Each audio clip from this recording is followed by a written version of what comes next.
So before I get into the episode review, I want to address a comment that I've been getting for a while. And the comment really buckles down to, Robert, why do you just constantly critique the show and not just sit back and enjoy it? And here's my reasoning for that. I watch things I like. Like, I'm not going to review something I dislike, but if I just had blind loyalty and loved everything that Once Upon a Time or Marvel did, and we're going to talk about Marvel in just a second, it's not a review. It's just blind loyalty. And I don't have that type of personality. I'm going to watch it. I'm going to enjoy it. There were many things about Flower Child that I did enjoy. We're going to talk about that. But at the same time, how is that a critique if I just constantly say, I love this, and this? It's not a review. In fact, it's extremely sloppy. Now, with Marvel, I think Marvel movies are 1,000 times better than DC movies. I said that before. But I love DC characters 1,000 times more than I love Marvel characters. I just have, it's not split, it's a fair view, I feel. Like, Infinity Wars, amazing film. And if you want me to do a separate review of that, let me know in the comments below. But I think Superman is a much more enjoyable hero to watch than Captain America. I love Batman more than I love Iron Man. It's just, my critiques are truly critiques, and they're just how I feel. Like, I can't just be like, oh, because I love this, I'm going to avoid its flaws. Because this episode, it finally gave us a backstory of Gothel. It didn't tell us what her main motivation was. Ergo, a huge flaw with this episode. And it is episode 19. We have, what, 3 episodes left? We have 20, which is, Emma Boots' final episode. And then we have the final 2 episodes of the show itself. So I still don't know what she wants, minus the fact that Drizella said, oh, you want the Dark One Dagger. And that was in episode 15, Sisterhood. That hasn't been reiterated since, so that's a little bit of a problem. Now, all right, now let's talk about the actual episode itself. Once Upon a Time, it pulls in on your nostalgia, which is great. But this episode, I really felt pulled in on your nostalgia of the other seasons. Like, you really need to love the other seasons in order to love this episode. Now, because I review it, not just blindly love it, I instantly noticed that, they made Gothel kind of like Regina and the Snow Queen combined. And here's my argument to that. First off, she was, spurned by people that she trusted. Essentially, Regina was spurned by Snow White, who she thought she trusted, ended up getting Daniel killed. Ergo, Evil Queen was born. Gothel, she wants to be part of humanity. She's a nymph. By the way, I love the fact that she's like a nymph, which is a flower child, and ergo the episode was called Flower Child. I thought that was really clever. So then, Gothel, she wants to join these women, or the society, which, by the way, we're going to talk about the end of the flashback, because I really did like the end of the flashback, what they did with how they talked about the land without magic. So Gothel wants to join this society, this wealthy human society type thing, and they are like, no, magic's evil, magic's wrong. Essentially, essentially kind of reminding me of racism at one point, but also just the intolerance, which I really liked. I really just liked seeing that portrayed. I thought it was really well done in a creative light. But then the way Gothel handled it was so Regina-esque. I was like, no. I can't stand everything just being replicated. Why can't we just have a villain who's, a villain, evil for evil's sake?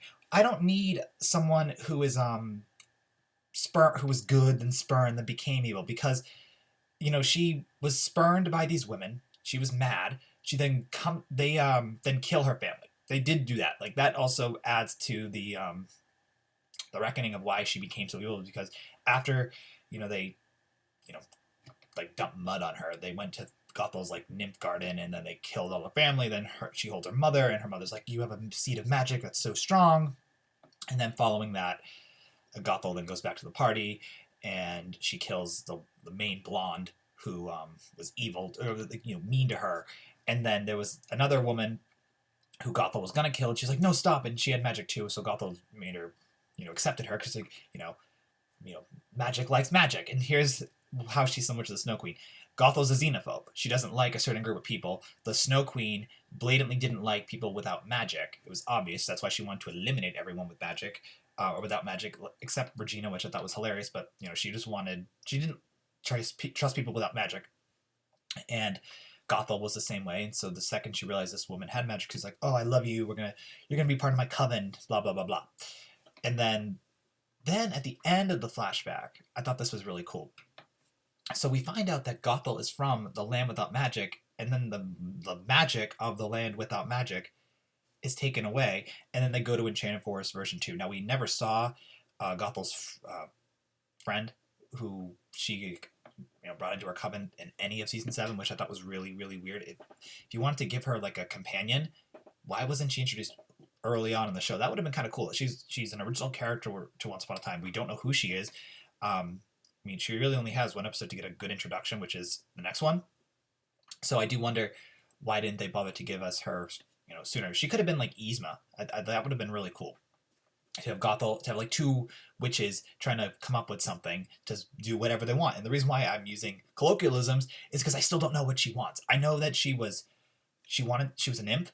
She wanted to be accepted. She tried to be accepted. They then lied, hurt her, then killed her family. Then she went batshit crazy, and then killed people, took away the magic from the land without magic, and then left it. And is like 1,000 years later, I'm gonna come back and get revenge, and I'm gonna trick Drizella. Like it was, the plot makes sense, but it's a little contrived. And I feel that just the writers didn't know specifically what they wanted to do with Gothel. Maybe they thought they had more time to flesh Gothel out. Because again, I still don't know what she wants.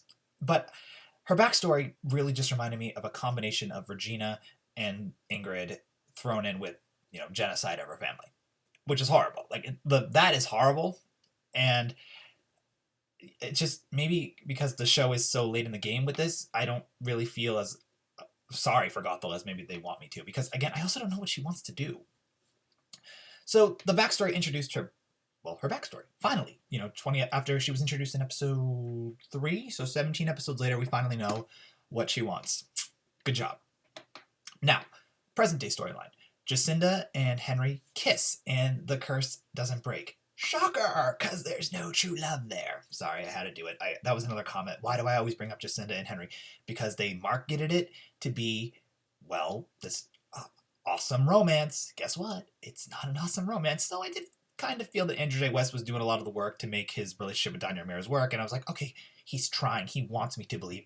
Andrew, I love you, so I will buy it for right now. And that's kind of how I felt. But then when you kiss and nothing happens, I'm gonna accept that because it makes sense.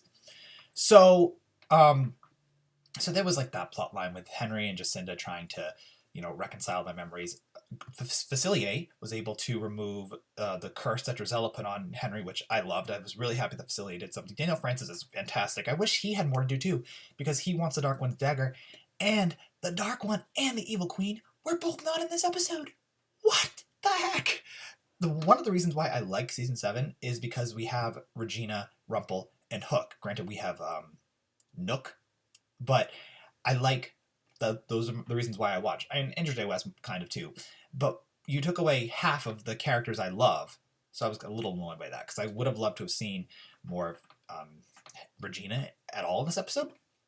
I get why Rumple wasn't in it, because he really did run last week's episode, so maybe Robert Carlin might have needed a break. They were like, okay, we gave you a lot of Rumple this week, last week, we'll remove him this week. But you gave us barely any Regina last week, so give me more Regina. In fact, I was thinking about this as I was watching the episode. The hype for the War of the Witches is irrelevant, because, that just never happened.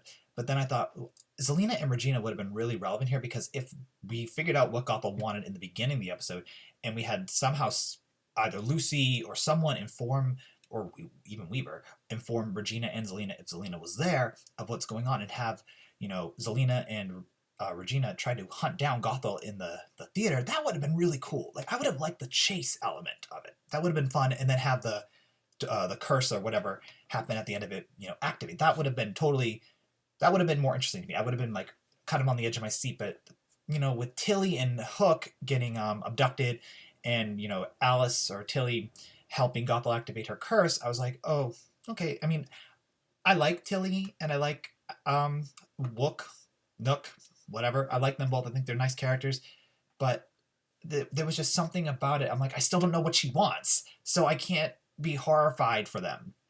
And also, they're in the next episode, so I'm not worried that we're gonna die.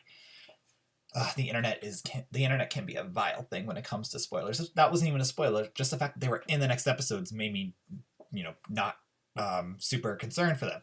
It's like I won't spoil the Avengers. So, you know, Gothel tells Tilly she's her mother way in the beginning of the episode. We're going to go back to the beginning just for a second. So Gothel tells Tilly she's her mother. Tilly is like, what the heck? And then she talks to Weaver. Weaver and Tilly essentially do a little stakeout. Gothel is able to use magic in Hyperion Heights. I'm not going to talk about the canon anymore of the show.